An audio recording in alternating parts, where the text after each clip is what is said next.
Coriolis flowmeters measure the stream of mass specifically, rather than those that measure speed or volume.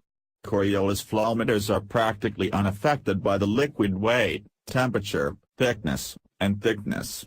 Accordingly, Coriolis meters can be utilized without recalibration and without adjusting for parameters explicit to a specific sort of liquid. In spite of the fact that these meters were utilized for the most part for fluids when they were first presented, they have as of late turned out to be versatile for the gas applications.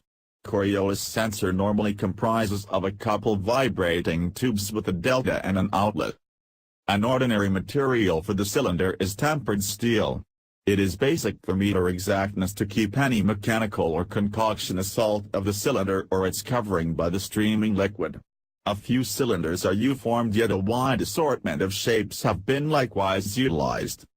The more slender cylinders are utilized for gas, though thicker cylinders are more proper for fluids. The Coriolis tube is set to vibration by an assistant electromechanical drive framework,